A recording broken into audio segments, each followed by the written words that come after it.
feel good to say. Now, yesterday I was looking at Week 17 implications. It is a puzzle. It is an abacus. Carry the one. What means what? Who needs to beat who? To be in or out? And it's really confusing. So we're going to have all of that for you throughout the show. Make it nice and clean. We've got mad minutes to sort you out ahead of Week 17. Now, it is 2021, and that means tabula rasa. It's something I taught Kyle Brandt over the years. It means clean slate, and that's what it is for everybody. But we do have a lot of teams with so much at stake on the horizon, so we thought we could motivate them with some New Year pep talks. Talk resolutions to me, Peter Schrager.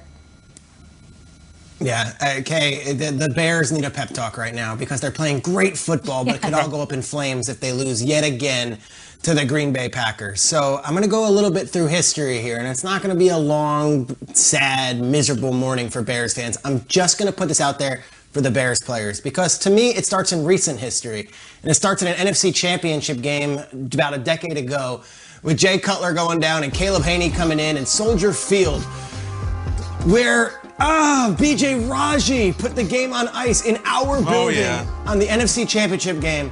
A win away from a Super Bowl.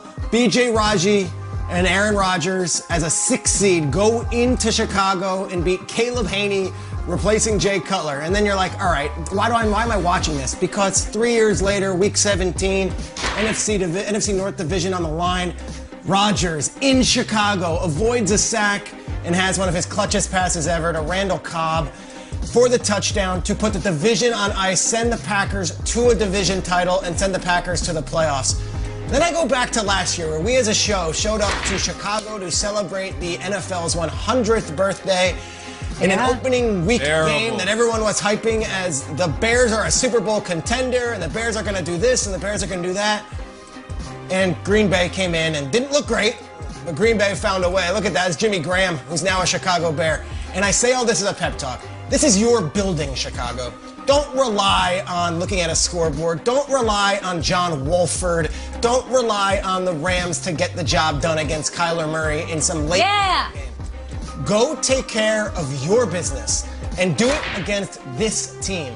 It's not just enough to beat the Packers. It's beating the Packers in Soldier Field. It's beating the Packers in front of your building employees, and it's beating the Packers and affecting their season. A win against the Packers, well, that can send the Saints to the #1 seed. A win against the Packers can make Aaron Rodgers uncomfortable for the rest of January. And a win against the Packers does everything for the Bears.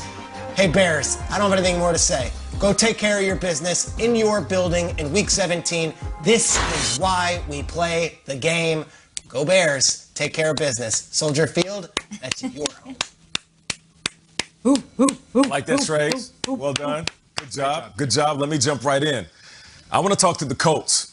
Okay, aside from the normal reasons like getting into the playoffs because they're on the outside looking in right now, a playoff run, Super Bowl ring.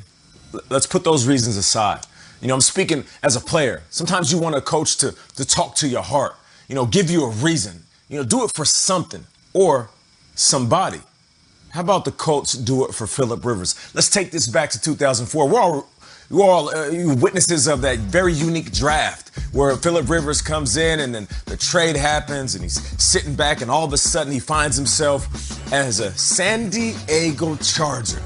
Look at that. Happy. He almost has the Dumb and Dumber bowl cut hair. And I love it. I love it, Phillip. Yep. You know, and we're thinking to ourselves, you know, how would this dude turn out? Is he going to be good? Is he going to become a young legend? And he absolutely does. He becomes a Chargers legend.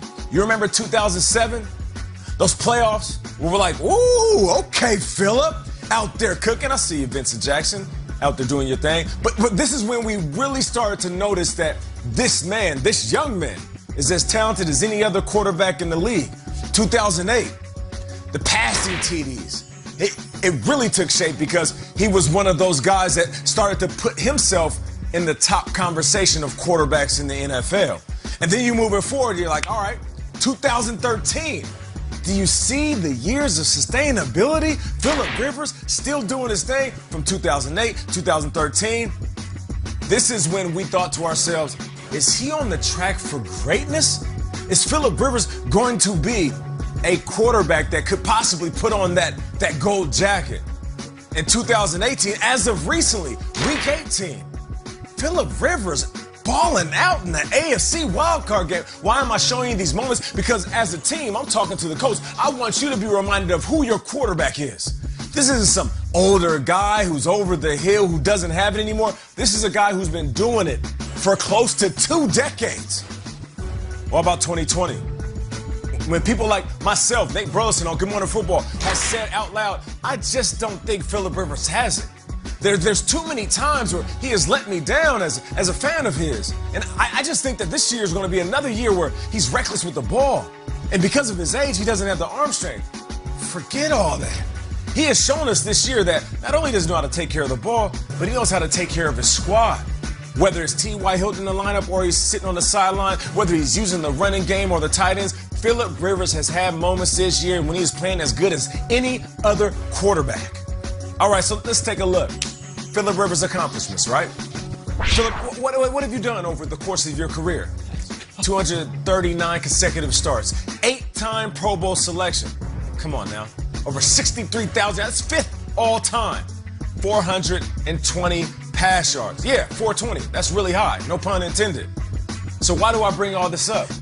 Because if I'm talking to the coach, there's so many reasons why you want to go out there and do what you got to do this weekend. There's so many reasons why you want to make a playoff. There's so many reasons why you want to win a Super Bowl. But if I'm the coach talking to the Colts, I would love for a coach to walk up to me and say, just do it for Phillip. Kyle Brandt said on this show yesterday, he's a Hall of Fame elitist. And he's not the only one. There's a lot of people. If Phillip Rivers wins a Super Bowl, he shuts all that up. You can care less about the up and down career, him not winning a Super Bowl in San Diego. If they win a Super Bowl this year, you might as well start stitching his jacket because he's going to be fitted for it. So, Colts, if you're listening, do it for all the reasons that I said, but most importantly, do it for Phillip because this might be his last opportunity to win a Super Bowl. It could be the last ride. I mean, what a weekend. What a weekend. Oh, my gosh. I'm looking at Cleveland. Baker, you a big game guy? You like the big stage? This is what you're all about? You beat the Pittsburgh Steelers, you're going to the playoffs. How about that? I look back, never mind 2021 for a second. I look back to April 27th, 2018. That was your very, very first press conference as a member of the Cleveland Browns.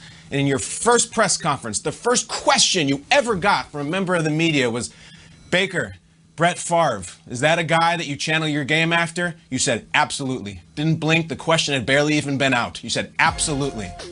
Well, Baker, Brett Favre in year 3 was in the playoffs.